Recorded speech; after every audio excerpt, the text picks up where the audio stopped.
بسم اللہ الرحمن الرحیم۔ نبوت کے تصور کے حوالے سے جس غلط فہمی کو میں دور کرنے کی آج کوشش کروں گا، اس کا تعلق اس سوال سے ہے کہ معراج کا جو سفر نبی صلی اللہ علیہ وسلم نے کیا، کیا وہ کچھ جسمانی نوعیت کی چیز تھی یا وہ ایک روحانی تجربہ تھا؟ یہ بات ہمیں معلوم ہے سورہ بنی اسرائیل کی پہلی آیت میں بیان ہوئی ہے، اور اس کے الفاظ یہ ہیں کہ سبحان الذی اسریٰ بعبدہ لیلا من المسجد الحرام الی المسجد الاقصی،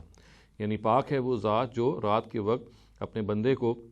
مسجد حرام سے مسجد اقصی لے گئی۔ تو اس کی بنیاد پہ ظاہر یہ سوال ہمارے ہاں زیر بحث رہتا ہے، اور حدیثوں کی بنیاد پہ کہ نبی صلی اللہ علیہ وسلم کو جو راتوں رات مسجد حرام سے مسجد اقصی لے جایا گیا، تو اس کی کیا نوعیت تھی؟ کیا یہ فزیکلی لے جایا گیا، ان کو بالفعل لے جایا گیا، یا یہ کوئی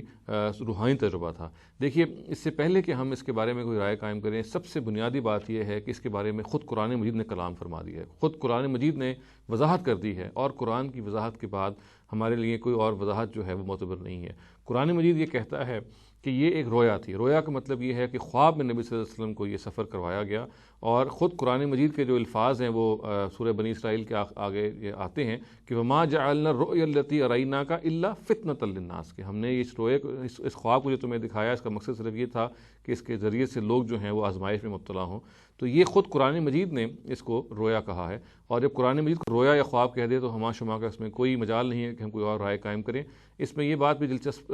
حقیقت کے طور پہ سامنے آتی ہے کہ تمام ہمارے جو مفسرین ہیں، وہ جو رویا کا جو لفظ قرآن مجید نے یہاں پہ استعمال کیا ہے، اس کا اطلاق وہ اسی معراج کے واقعے پہ کرتے ہیں جو کہ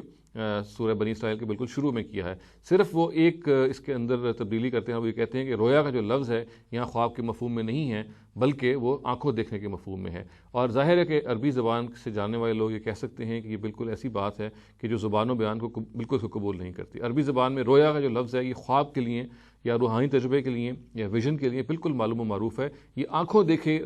چیز کے لیے بالکل نہیں آتا، اور اس کے اندر یہ مطلب پیدا کرنے کے لیے لفظ کو بالکل ختم کرنا پڑے گا، لفظ کو ایک نیا مطلب دینا پڑے گا جس سے عربی زبان اور اس کی لغت بالکل واقف نہیں ہے۔ چنانچہ ان حضرات کو یہ سمجھنا چاہیے، بتانا چاہیے کہ اگر یہ رویا کا لفظ ہے جس کے بارے میں خود بھی یہ کہتے ہیں قرآن نے اس کو رویا کہا ہے، یعنی نبی صلی اللہ علیہ وسلم کے سفر کو انہوں نے اگر رویا کے لفظ سے تعبیر کیا ہے، تو پھر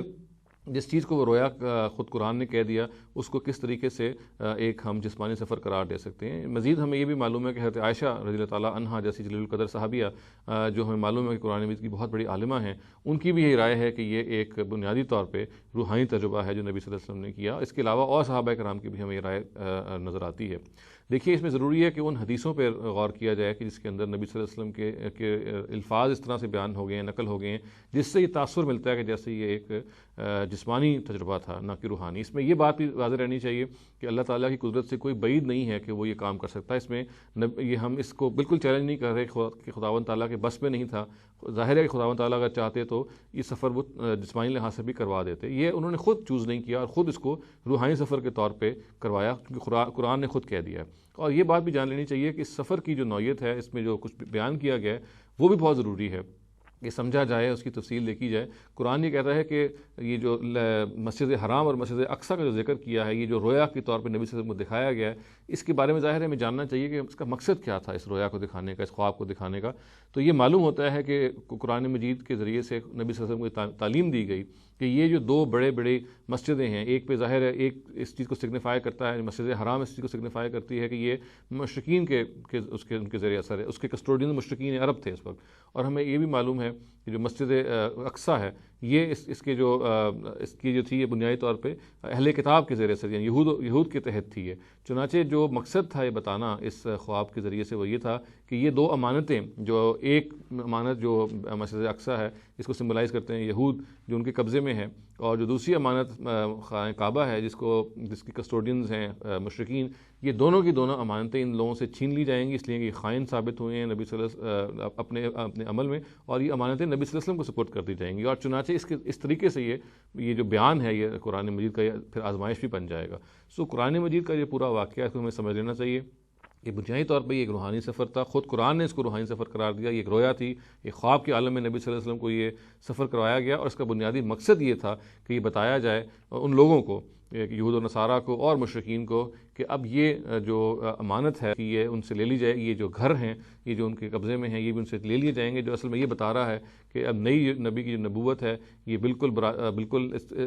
سرزمین عرب میں متمکن ہوگی، اور اس کے بارے میں ان کو کوئی غلط فہمی کا شکار نہیں ہونا چاہیے۔ تو ہم قرآن مجید کے اس بیان کے نتیجے میں یہ بات بالکل سیفلی کہہ سکتے ہیں، بالکل اطمینان سے کہہ سکتے ہیں کہ نبی صلی اللہ علیہ وسلم کو جو یہ سفر ہے یہ بنیادی طور پہ عالم خواب میں پیش آیا، اس لیے کہ اس میں خود قرآن مجید جو ہے بالکل واضح طور پہ کہہ رہا ہے کہ یہ سفر رویا تھا، اور رویا ہمیں معلوم ہے کہ یہ آنکھوں سے دیکھنے کے لیے نہیں آتا، بلکہ حالت نوم میں یا حالت خواب میں جب آپ کچھ دیکھتے ہیں تو اس کی تعبیر کے لیے یہ لفظ استعمال ہوتا ہے۔ اقول قولی ھذا واستغفر اللہ لی ولکم ولسائر المسلمین والمسلمات۔